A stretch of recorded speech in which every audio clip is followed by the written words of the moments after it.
ഭഗവതേ വാസുദേവായ. ഓം നമോ ഭഗവതേ വാസുദേവായ. ഓം നമോ ഭഗവതേ വാസുദേവായ. അഥ ചതുഷ്ഷഷ്ടിതമോധ്യായ. ശ്രീശുക ഉവാച.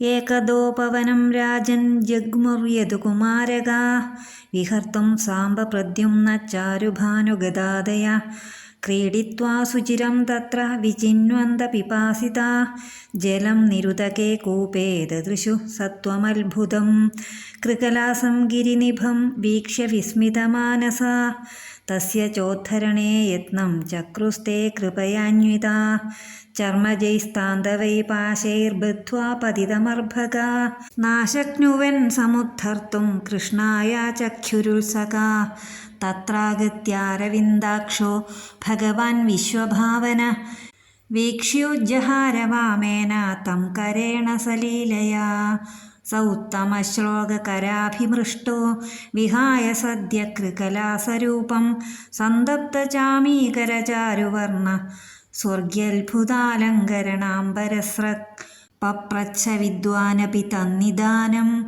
ജനേഷു വിഖ്യാപയിതും മുകുന്ദ കസ്ത്വം മഹാഭാഗവരേണ്യരൂപോ ദേവോത്തമം ത്വാം ഗണയാമി നൂനം ദശാമി മാം വാ കഥമേന കർമ്മണ സംപ്രാപിതോസ്യ തദർഹ സുഭദ്ര ആത്മാനമാഖ്യാഹി വിവിത്സതാം നോ യന്മന്യസേന ക്ഷമമത്ര വക്തും.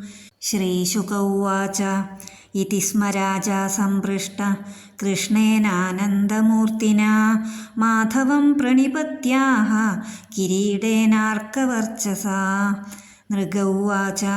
നൃഗോ നാമ നരേന്ദ്രോഹം ഇക്ഷ്വാകുതനയ പ്രഭോ ദാനിഷ്വാഖ്യായമാനേഷു യതി തേ കർണമസ്പൃശം കിം नु ते വിദിതം നാഥ സർവഭൂതാത്മസാക്ഷിണ കാലേനാവ്യാഹതദൃശോ വക്ഷ്യേഥാപി തവാജ്ഞയാ യാവത്യ സികതാ ഭൂമിർയാവത്യോ ദിവി താരകാ യാവത്യോ വർഷധാരാശ്ച താവതീരദദാം സ്മഗാ പയസ്വിനീ തരുണീ ശീലരൂപഗുണോപപന്നാ കപിലാ ഹേമശൃംഗീ ന്യായാർജിതാരൂപ്യഘുരാ സവത്സാ ദുകൂലമാലാഭരണാദദാവഹം സ്വലംകൃതേഭ്യോ ഗുണശീലവദ്ഭ്യ സീതത്കുടുംബേഭ്യ ഋതവ്രതേഭ്യ തപശ്രുതബ്രഹ്മവദാന്യസദ്ഭ്യ പ്രാതാം യുവഭ്യോ ദ്വിജപുങ്കവേഭ്യ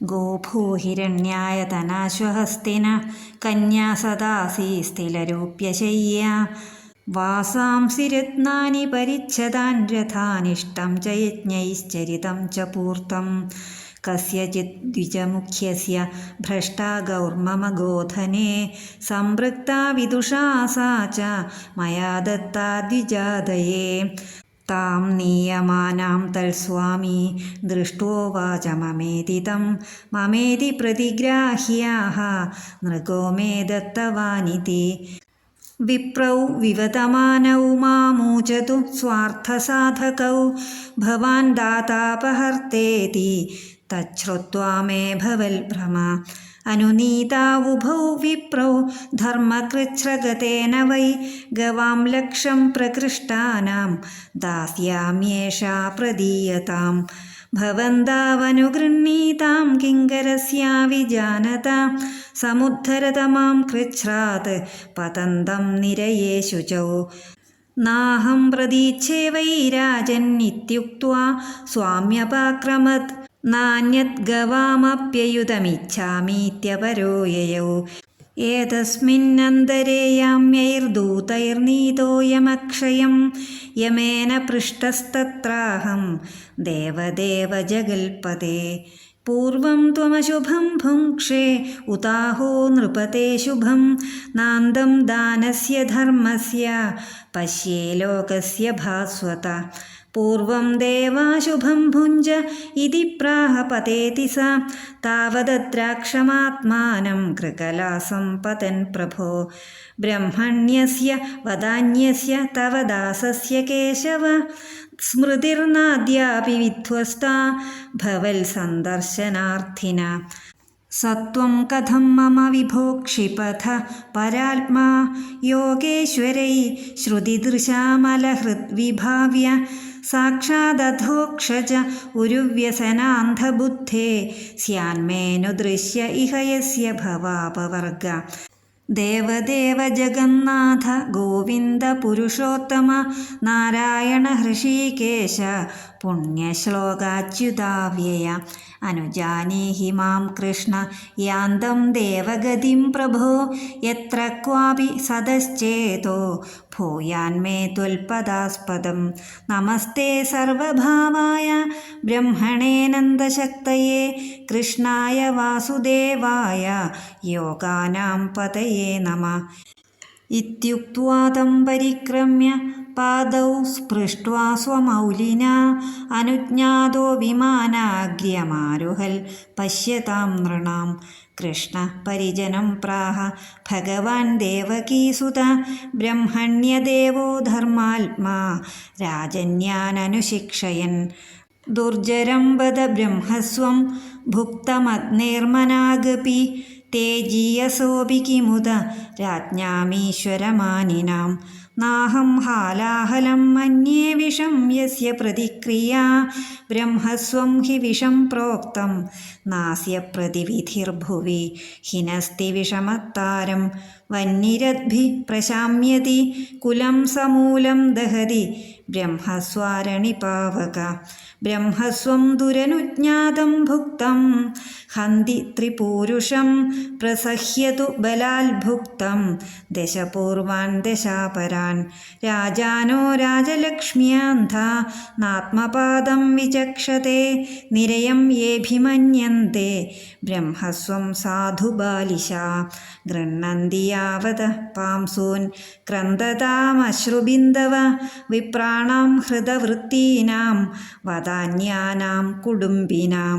രാജാനോ രാജകുല്യാശ്ച താവതോബ്ദാന്നിരങ്കുശാഃ കുംഭീപാകേഷു പച്യന്തെ ബ്രഹ്മദായാപഹാരിണ. സ്വദത്താം പരദത്താം വാ ബ്രഹ്മവൃത്തിം ഹരേച്ഛയ. ഷഷ്ടിവർഷസഹസ്രാണി വിഷ്ഠായാം ജായത്തെ കൃമി.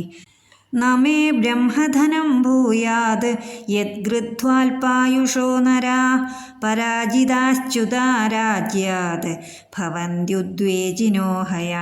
വിപ്രം കൃതാഗസമപി നൈവ ദ്രുഹ്യത മാമകാഃ ഘ്നന്തം ബഹുശപന്തം വാ നമസ്കുരുത നിത്യശ. യഥാഹം പ്രണമേ വിപ്രാനനുകാലം സമാഹിത തഥാ നമത യൂയം ച യോന്യഥാ മേ സ ദണ്ഡഭാഗ്. ബ്രാഹ്മണാർത്ഥോ ഹ്യപഹൃതോ ഹർത്താരം പാതയത്യധ അജാനന്തമപി ഹ്യേനം നൃഗം ബ്രാഹ്മണഗൗരിവ. ഏവം വിശ്രാവ്യ ഭഗവാൻ മുകുന്ദോ ദ്വാരകൗകസ പാവന സർവലോകാനാം വിവേശ നിജമന്ദിരം. ഇതി ശ്രീമദ്ഭാഗവതേ മഹാപുരാണേ പാരമഹംസ്യാം സംഹിതായാം ദശമസ്കന്ധേ ഉത്തരാർദ്ധേ നൃഗോപാഖ്യാനം നാമ ചതുഷ്ഷഷ്ടിതമോऽധ്യായ. സർവത്ര ഗോവിന്ദനാമ സങ്കീർത്തനം. ഗോവിന്ദ ഗോവിന്ദ. മേ ശരണം. ഓം നമോ ഭഗവതേ വാസുദേവായ. ഗുരവേ സർവലോകാനാം ഭിഷജേ ഭവരോഗിണാം നിധയേ സർവവിദ്യാനാം ദക്ഷിണാമൂർത്തേ നമഃ. പീതാംബരം കരവിരാജിതശംഖചക്രകൗമോദഗീ സരസിജം കരുണാസമുദ്രം രാധാസഹായമതിസുന്ദര മന്ദഹാസം വാതാലയേശമനിശം ഹൃദി ഭാവയാമി. ശ്രീ ഗുരുവായൂരപ്പാ ശരണം. ശ്രീകൃഷ്ണായ നമഃ. ശ്രീമദ് ഭാഗവതത്തിലെ ദശമസ്കന്ധത്തിലെ 64-ാമത്തെ അധ്യായമാണ് പറയുന്നത്, നൃഗമോക്ഷം. കഴിഞ്ഞ 2 അധ്യായങ്ങളിലായിട്ട് ബാണയുദ്ധവും ശിവജ്വര സ്തുതിയും ഒക്കെയാണ് പറഞ്ഞത്. ഈ അധ്യായത്തിൽ ശ്രീ ശുബ്രഹ്മർഷി പറയുകയാണ്, ഒരു ദിവസം കൃഷ്ണൻ്റെ പുത്രന്മാരായ സാമ്പൻ, ഗദൻ, ചാരുഭാനു, പ്രദ്യുമ്നൻ തുടങ്ങിയവർ പൂന്തോട്ടത്തിൽ കളിച്ചുകൊണ്ടിരിക്കുമ്പോൾ അവർക്ക് വല്ലാതെ ദാഹിക്കുവാൻ തുടങ്ങി. എവിടെയാണ് ജലം ലഭിക്കുക എന്ന് അന്വേഷിച്ച് അവർ നടന്നപ്പോൾ ആഴമേറിയ ഒരു കിണറിൻ്റെ കരയിൽ ചെന്നു. കിണറ്റിലേക്ക് നോക്കിയ ബാലന്മാർ അതിനകത്ത് ഒരു കൂറ്റൻ ഓന്ത് കിടക്കുന്നത് കണ്ടു. തോൽക്കയർ, നൂലോ എന്നിവ ഉപയോഗിച്ച് അതിനെ കരയ്ക്ക് കയറ്റുവാൻ അവർ ആവതും പരിശ്രമിച്ചു. പക്ഷേ അവരുടെ പരിശ്രമം വിജയിച്ചില്ല. അനന്തരം അവർ പിതാവായ കൃഷ്ണൻ്റെ സമീപത്ത് നിന്ന് കാര്യം പറഞ്ഞു. കൃഷ്ണൻ അപ്പോൾ തന്നെ കിണറ്റിൻ്റെ കരയിലേക്ക് ചെന്നിട്ട് തൻ്റെ ഇടതു കൈ കിണറ്റിലിട്ട് നിഷ്പ്രയാസം ആ ഓന്തിനെ കരയ്ക്ക് പൊക്കിയെടുത്തു. ഭഗവാൻ അതിൻ്റെ പുറത്ത് മെല്ലെ ഒന്ന് തലോടിയപ്പോൾ അത് തൻ്റെ ഓന്തിൻ്റെ രൂപത്തെ വെടിഞ്ഞ് അത്യന്തം കോമളരൂപനായ ഒരു ദേവനായി തീർന്നു. സത്യമെല്ലാം അറിയുന്നവനാണെങ്കിലും ലോകരെ ബോധ്യപ്പെടുത്തുവാനായി കൊണ്ട് ഭഗവാൻ ആ ഓന്തിനോട് ചോദിച്ചു, ദിവ്യാകൃതി പൂണ്ടുവന്ന ഭവാൻ ആരാണ്? ഏതോ ഒരു വിശിഷ്ട ദേവനാണെന്ന് തോന്നുന്നു. എന്തുകൊണ്ടായിരുന്നു അവിടുന്ന് ഈ കിണറ്റിൽ ഓന്തായി കിടന്നത്? പറയുവാൻ പാടുള്ളതാണെങ്കിൽ അങ്ങ് അതിനെക്കുറിച്ച് പറഞ്ഞാലും അത് ശ്രവിക്കുവാൻ ഞങ്ങൾക്ക് വളരെയധികം ആകാംക്ഷയുണ്ട്. ശ്രീ സുബ്രഹ്മണ്യ പറയണ ഭഗവാന്റെ ഈ വാക്ക് കേട്ടപ്പോൾ ആ ദേവസത്വമൻ അദ്ദേഹത്തിൻ്റെ പാദങ്ങളിൽ പ്രണമിച്ചുകൊണ്ട് പറഞ്ഞു, ഭഗവാനെ, ഞാൻ ഇക്ഷ്വാകുവിൻ്റെ പുത്രനായ നൃഗനാണ്. എൻ്റെ ദാനശീലത്വത്തെക്കുറിച്ച് അങ്ങ് കേട്ടിരിക്കും. സർവസാക്ഷിയും ജഗദീശ്വരനുമായ അങ്ങേക്ക് അറിയാത്തതായി യാതൊന്നും ഇല്ലല്ലോ. എന്നിരുന്നാലും അവിടുന്ന് കൽപ്പിച്ചതുകൊണ്ട് ഞാൻ പറയാം. ആകാശത്തിൽ എത്രത്തോളം നക്ഷത്രങ്ങളുണ്ടോ, ഭൂമിയിൽ എത്ര മണൽത്തരികളുണ്ടോ, എത്രത്തോളം മഴത്തുള്ളികളുണ്ടോ അത്രത്തോളം ഗോക്കളെ ഞാൻ ദാനം ചെയ്തു. ഒരു ദിവസം ഞാൻ ഒരിക്കൽ ദാനം ചെയ്ത പശുവിനെ അറിയാതെ വീണ്ടും ദാനം ചെയ്തു. ഞാൻ നൽകിയ പശുവിനെയും കൊണ്ട് ബ്രാഹ്മണൻ പോകുമ്പോൾ അതിൻ്റെ യജമാനൻ ഇത് തൻ്റേതാണെന്ന് ശഠിച്ചു. ഇതിനെ എനിക്ക് നൃഗരാജാവ് ദാനം തന്നതാണെന്ന് വിപ്രനും ശഠിച്ചു. അങ്ങനെ ഇരുവരും കൂടി എൻ്റെ മുമ്പിൽ എത്തിച്ചേർന്നു. അവരുടെ വാദഗതി കേട്ട ഞാൻ അമ്പരന്നുപോയി. ധർമ്മസങ്കടത്തിലകപ്പെട്ട ഞാൻ പറഞ്ഞു, ഹേ ബ്രാഹ്മണോത്തന്മാരെ, നിങ്ങളിൽ ഒരാൾ ഈ പശുവിനെ വിട്ടുകൊടുക്കുവിൻ. പകരമായി ഞാൻ 1,00,000 പശുക്കളെ തരാം. അറിവില്ലാതെ ഞാൻ ചെയ്ത സർവ്വ അപരാധങ്ങളും നിങ്ങൾ പൊറുക്കണം. ഘോരമായ നരകത്തിൽ പതിക്കാതെ എന്നെ രക്ഷിക്കണമേ. ഈ പശുവിന് പകരമായി വേറൊന്നും എനിക്ക് വേണ്ടെന്ന് പശുവിൻ്റെ ഉടമസ്ഥൻ പറഞ്ഞു. ഈ പശുവിന് പകരമായി 1,00,000 ആയുധം കൂടി നൽകിയാലും ഞാൻ സ്വീകരിക്കില്ല എന്ന് മറ്റേയാളും പറഞ്ഞു. ഈ സമയത്ത് യമദൂതന്മാർ എന്നെ യമസന്നിധിയിലേക്ക് കൊണ്ടുപോയി.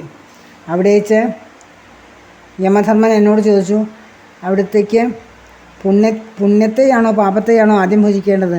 അപ്പോൾ ഞാൻ ചിന്തിച്ചു, ഞാൻ ചെയ്ത ദാനധർമ്മങ്ങളും പുണ്യകർമ്മങ്ങളും എത്രയാണെന്ന് കണക്കാക്കുവാൻ സാധ്യമല്ല. അതുകൊണ്ട് ആദ്യം തുച്ഛമായ പാപത്തെ ഭുജിക്കാം എന്ന് ഞാൻ പറഞ്ഞു.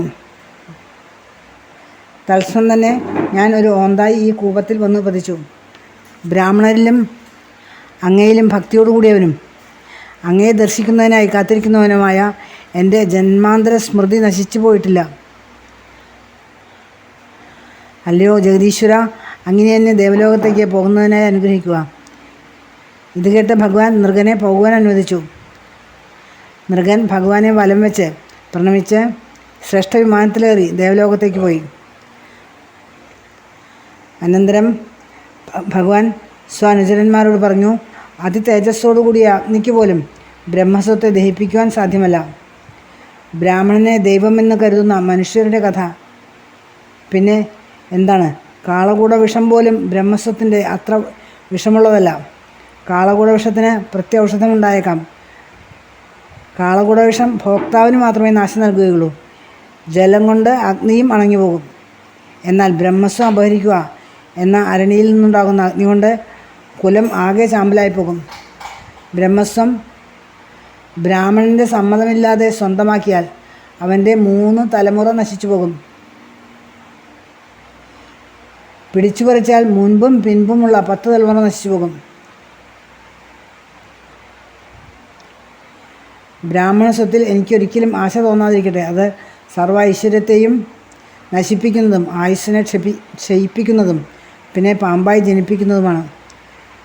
ബ്രാഹ്മണൻ തെറ്റോ ശാപമോ വധമോ ചെയ്താൽ കൂടി അവനെ ദ്രോഹിക്കരുത്. ബ്രാഹ്മണനെ നമിക്കുക മാത്രമേ പാടുള്ളൂ. എന്നെപ്പോലെ നിങ്ങളും ബ്രാഹ്മണരെ പൂജിക്കുവിൻ. അല്ലാത്തവർ ഈശ്വരൻ്റെ ശിക്ഷയ്ക്ക് പാത്രമായി തീരും. അറിയാതെയാണെങ്കിലും ബ്രാഹ്മണന് നൽകിയ പശുവിനെ അപഹരിച്ച നൃഗൻ എത്രയോ കാലം അന്ധകൂപത്തിൽ കഴിഞ്ഞു. അതുപോലെ ബ്രഹ്മസ്വത്തെ അപഹരിക്കുന്നവൻ നരകത്തിൽ പതിക്കും എന്നതിന് യാതൊരു സംശയവുമില്ല. ലോകങ്ങളെയെല്ലാം പരിശുദ്ധമാക്കുന്ന കീർത്തിയോടുകൂടിയ ഭഗവാൻ ഇപ്രകാരം